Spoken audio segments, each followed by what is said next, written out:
अस्सलाम वालेकुम फ्रेंड्स, कैसे हैं आप। उम्मीद करती हूँ आप सब खैरियत से होंगे।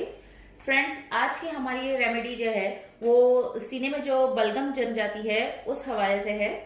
बेसिकली जिनके सीने पर बलगम जम गई हो, बलगम है या नज़ला हो या जुकाम गले में लगता हो, तो बेसिकली आजकल के मौसम जो चल रहा है उसमें बलगम बहुत ज़्यादा जिस्म में बन रही है और इसकी वजह से सांस लेने में भी बहुत मसला पेश होता है।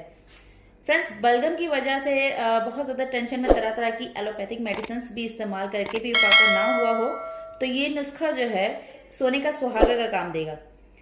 बलगम की वजह से बहुत ज़्यादा ठंडी चीज़ों का इस्तेमाल है, जो बहुत ज़्यादा फ्रेंड्स ठंडी चीज़ों का इस्तेमाल करते हैं उनके साथ अक्सर ये मसले मसाइल होते हैं।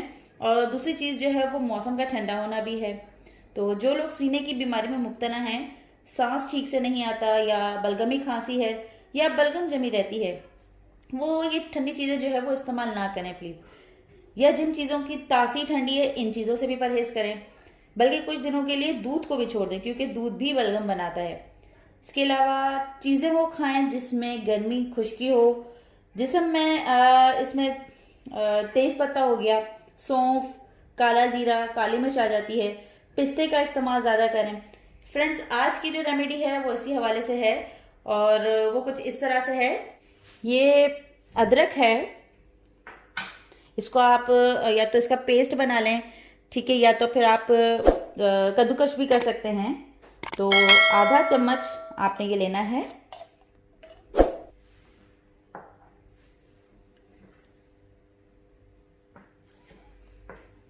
आधा चम्मच अदरक लेना है और इसी में आधा चम्मच हमने ये शहद ऐड करना है। ये देखिएगा, इसी में ही हमने ये इस तरह से शहद ऐड करना है।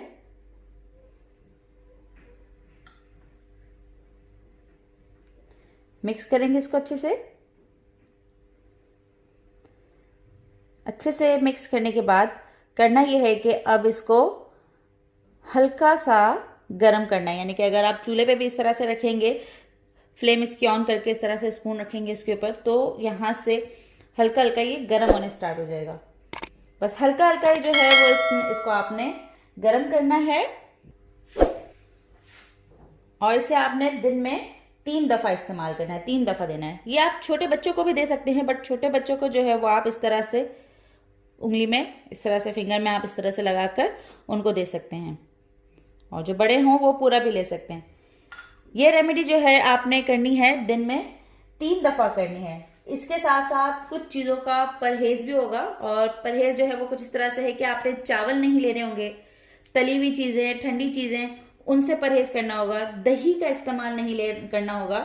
तो इन चीज़ों से अगर आप बचेंगे और ये रेमेडी दिन में 3 दफ़ा करेंगे तो देखना इंशाल्लाह बहुत ही जल्द से आपको फाका होगा। अच्छा, इसके अलावा एक और नुस्खा भी है। आपने रीठा लेना है। रीठा जो होता है, रीठा लेके उसका सफूफ बना लेना होता है और वो सफूफ आपने 2 ग्राम लेना है, उससे ज़्यादा नहीं। 2 ग्राम आपने वो सफूफ लेना है और खाने के बाद वो 2 ग्राम सफूफ जो है वो नीम गर्म पानी के साथ लेने।